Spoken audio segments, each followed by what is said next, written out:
चलिए आज बात करते हैं एक ऐसी लड़ाई की जो करीब 350 साल पहले लड़ी गई थी, लेकिन उसकी गूंज आज भी सुनाई देती है। एक ऐसी लड़ाई जिसने युद्ध और लीडरशिप के मायने ही बदल दिए। तो जरा इस सिचुएशन को समझिए। एक तरफ हैं सिर्फ 300 हमलावर और दूसरी तरफ किले के अंदर बैठे हैं पूरे 1500 ट्रेंड सैनिक। मतलब आंकड़ों के हिसाब से तो कोई मुकाबला ही नहीं था। हालात पूरी तरह से उनके खिलाफ थे। तो सबसे बड़ा सवाल यही है कि ये हुआ कैसे? एक मुट्ठी भर सेना ने उस किले को कैसे जीत लिया जिसे कोई जीत ही नहीं सकता था? इसका जवाब रणनीति, हिम्मत और एक बहुत ही बोल्ड फैसले में छिपा है। अच्छा, सबसे पहले तो उस किले को समझना जरूरी है। कोंढाणा का किला कोई मामूली किला नहीं था। समुद्र तल से 4300 फीट ऊपर, मराठा साम्राज्य के बिल्कुल बीचों बीच, राजगढ़ और पुरंदर के ठीक बीच में। मतलब स्ट्रेटेजिकली ये बहुत ही ज्यादा महत्वपूर्ण था। और इसकी सुरक्षा, अरे वो तो कमाल की थी। कल्याण और पुणे जैसे जो मेन गेट थे, वहां 24 घंटे मुगल तोपें तैयार रहती थीं।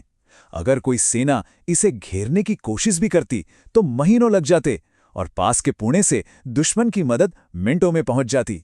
सीधी लड़ाई का तो मतलब ही था मौत को दावत देना। तो जब सामने का दरवाजा बंद हो तो जाहिर है कोई दूसरा रास्ता ढूंढना पड़ता है, और यहीं पर एक ऐसा प्लान बनाया गया जो बिल्कुल हटकर था। एक ऐसा प्लान जो किले की सबसे बड़ी ताकत को ही उसकी सबसे बड़ी कमजोरी बनाने वाला था। और उस प्लान की चाबी थी ये द्रोणागिरी चट्टान। ये कोई पहाड़ी ढलान नहीं थी, बल्कि लगभग 90 डिग्री की सीधी खड़ी चट्टान थी। सब यही मानते थे कि इस पर चढ़ना नामुमकिन है। ये तो कुदरत की बनाई हुई एक दीवार है। किले का जो कमांडर था उदयभान, उसे तो पूरा यकीन था कि इस तरफ से कोई आ ही नहीं सकता।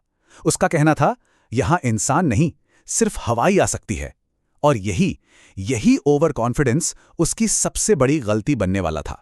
मिलिट्री की भाषा में इसे कहते हैं ब्लाइंड स्पॉट। मतलब एक ऐसी जगह जहां दुश्मन को हमले का ख्याल तक न आए। उदयभान जिसे अपनी प्राकृतिक सुरक्षा समझ रहा था, असल में वही मुगल डिफेंस का सबसे बड़ा ब्लाइंड स्पॉट था, और मराठों ने इसी को भेदने का फैसला किया। प्लान एकदम सटीक था। 4 फरवरी, अमावस्या की काली रात, ऊपर से घना कोहरा, चट्टान पर चढ़ने के लिए एक घोरपड़, जिसे यशवंती कहा जाता है, उसका इस्तेमाल हुआ ताकि पहली रस्सी ऊपर पहुंच सके। और फिर एक एक करके 300 सैनिक पूरी खामोशी से अंधेरे में उस सीधी चट्टान पर चढ़ने लगे। सब कुछ प्लान के मुताबिक चल रहा था।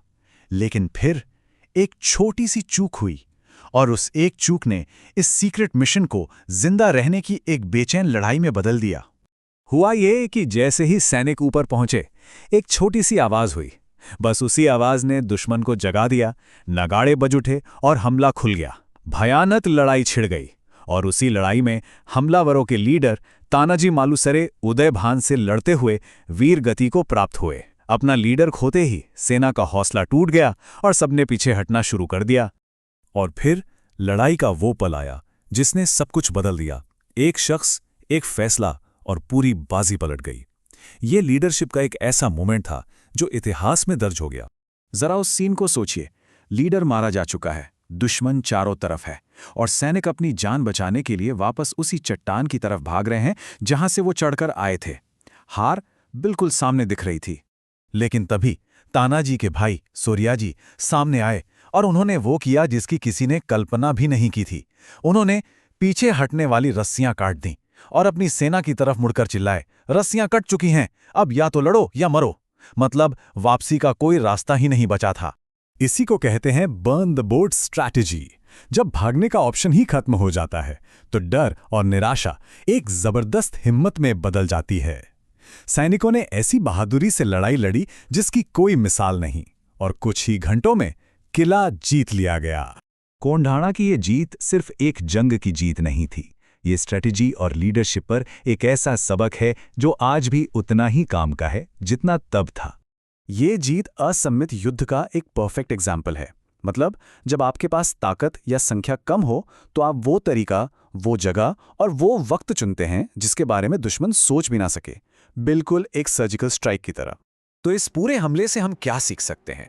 देखिए, पहला, अपने आसपास के माहौल यानी ज्योग्राफी को अपना हथियार बनाओ। दूसरा, दुश्मन के ओवर कॉन्फिडेंस में ही उसकी कमजोरी ढूंढो। तीसरा, स्पीड और सरप्राइज का इस्तेमाल करो। और सबसे जरूरी, मुश्किल समय में एक साहसी फैसला टूटे हुए हौसले को जीत में बदल सकता है। और ये हमें एक बहुत बड़े सवाल पर लाकर छोड़ देता है, चाहे वो जंग का मैदान हो या फिर कॉरपोरेट दुनिया। लीडरशिप में वो कौन सा पल होता है जब सेफ्टी नेट यानी वापसी का रास्ता बंद कर देना ही जीत का एकमात्र रास्ता बन जाता है? इस पर सोचिएगा जरूर।